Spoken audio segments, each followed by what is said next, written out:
আপনি যে colourful foods গুলো দিচ্ছেন এগুলার একটা আইডেন্টিফিকেশন থাকতে হবে। এগুলোর নাম কি, যেটা বিক্রি করছেন এটার নাম কি, ওটার উৎপাদন কবে, মেয়াদ উত্তীর্ণ হবে কবে, উৎপাদনকারীর নাম, ঠিকানা, অ্যাড্রেস সব একদম ডিটেলস থাকবে। এরপরে আপনার এখানে মেয়াদ উত্তীর্ণ দুধ পেলাম, মেয়াদ উত্তীর্ণ ফুড কালার পেলাম, এবং এই ফুড কালার এবং কিছু আপনার এখানে দানাদার, এখানে আপনি এগুলো ফুড বলে দাবি করছেন, এগুলো খাবারে ব্যবহার করে, খাবারে ব্যবহার করে এটা কিন্তু উল্লেখ নাই কিছুই। এটা ফ্রুটস না কালার দিয়ে তৈরি করা কিছু, এটা বুঝবে কেউ? এটার কোনো আইডেন্টিটি আছে? এভাবে আসে এভাবেই মানে ওরা দিয়ে দিন করে হাত থেকে কারা দিয়ে যায় দেখি দেন তো, বসে মাল দিন আমরা দেখে সময় দেন। এটা পেঁপে গুলো রং দিয়ে সিদ্ধ করে, চিনি দিয়ে সিদ্ধ করে এইটা বের করেন, মানে কোন প্রতিষ্ঠান থেকে কিনেছেন দেন দেখান। এটা বসে না কি আপনি বিক্রি করেন কাদের কাছে? এটা আমরা এই রেস্টুরেন্টে হোটেল রেস্টুরেন্ট হোটেল না মানে বাসা বাড়িতে নিয়ে যাওয়া কি কাজে এটা ব্যবহার কি? এই কেক টেক বানাইতে ইউজ করে। আপনি স্পষ্ট করেন, এটা শুধু বাসা বাড়িতে নেয় নাকি হোটেল রেস্টুরেন্টে বাসা নেয়? বাড়িতে নিয়ে বেশি হোটেল রেস্টুরেন্টে নেয় না, 100 গ্রাম 50 গ্রাম করে নেয়। কারা হোটেল রেস্টুরেন্টে? না না ওই বাসা বাড়িতে। আর হোটেলের আল্লাহরা কি করে? হোটেলের এটা নেয় না। আমি বলি আপনাকে, এটা মেয়াদ উত্তীর্ণ। আপনি বলবেন না তো এটা যে আইসক্রিম বানায় বা ফালুদা বানায়, ফালুদার মধ্যে এগুলো দেয়? আরেকটা ওটা কম দাম হয়, এই বাটির মধ্যে যেটা পাওয়া যায়। কি ওটা দেখি? ওটা আমাকে ওটা বেশি না, মানে ওটা এই বক্সের মধ্যে পাওয়া যায়। মেয়াদ উত্তীর্ণ এই যে স্যার, করম চা, এই যে ফুড কালার, এই ফুড কালারের মেয়াদ উত্তীর্ণ স্যার, মেয়াদ ফুড কালার উত্তীর্ণ। এটা ইয়েকে কারা দেয়? এটা কোম্পানির নাম দেখিয়ে রেখে দেন। এটা বেশি বুঝছেন এটা এটা এটা মেয়াদ চলে গেছে স্যার, এটা তো মেয়াদ নেই। এক বছর আগে এই মেয়াদ। যে অনেক আগে মেয়াদ শেষ। সেটা 2024 এর অ্যাড্রেস নেই। এই দেখেন এটা কারা তৈরি করে, প্রোডিউসার কে কোনো অ্যাড্রেস নেই, কোনো তথ্য নেই।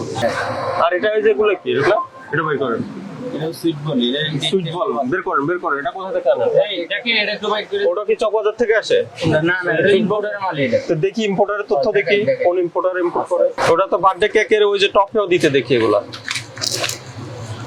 ওটা কি rainbow rice, production date 2024-12-20, best before 2026-12-20, store in a dry and cool place. কিন্তু এটা কি দিয়ে তৈরি, কোথা থেকে আসে, কই ইম্পোর্টারের তথ্য কই দেখান আমাকে। আচ্ছা লেভেলে আছে কিছু এরকম অনেক, আপনার কাছে অনেক পণ্য আছে যেগুলো হলো কোনো আইডেন্টিফিকেশন নাই। এগুলোর নাম কি, কি উপাদানে তৈরি, এটা প্রোডিউসার কি দেশীয় নাকি বিদেশ থেকে ইম্পোর্ট হয়, কিছুই নেই। 20-10-24 এখন কি ছোলা 24 নাকি চলে? ছোলা? এই যে স্যার এগুলো মেয়াদ উত্তীর্ণ। কিন্তু এই আপনার এগুলো তো সব মেয়াদ উত্তীর্ণ। আপনার রং দেওয়া মেয়াদ উত্তীর্ণ জুস রেখেছেন, মেয়াদ উত্তীর্ণ ফুড কালার আছে, আবার এটা কিছু প্রায় 6-7 মাস আগে মেয়াদ শেষ। এই যে কালারফুল কিছু আপনার আছে, কালারফুল এগুলোর নাম নেই। বিভিন্ন কালারফুল এগুলা আপনি বলছেন আমদানি করে, কিন্তু কি আমদানি করে, কোথায় থেকে আসে এগুলো কোনো ঠিকানা নেই। ঠিক আছে, এগুলা তো করা যাবে না, এগুলো বারবার বলে যাইনি আমরা। আপনার আসলে মেয়াদ উত্তীর্ণ মেয়াদ যুক্ত একসাথে রেখেছেন কেন? আপনি তো ওই জানেন না পাশেটা এটা মেয়াদ মেয়াদ আছে, ওই যে পাশেটা দেখেন একটা, ওটা ওটা মেয়াদ মেয়াদ আছে শেষ সব তাহলে ওটার আছে, ওটার মেয়াদ নাই। উনি কোথায় জানেন ফেরত না দিলে মেয়াদ আপনার শেষ কি? এটা। আপনি এটা এক্সপায়ার ডেট কবে গেছে? 20-10-2024। তাহলে যে অক্টোবর 2024 মেয়াদ শেষ, আজকে হলো এপ্রিল শেষের দিকে, এপ্রিলের আজকে 30 তারিখ 2025। এতদিনও আপনি দিতে পারেন নাই, আবার কবে দিবেন?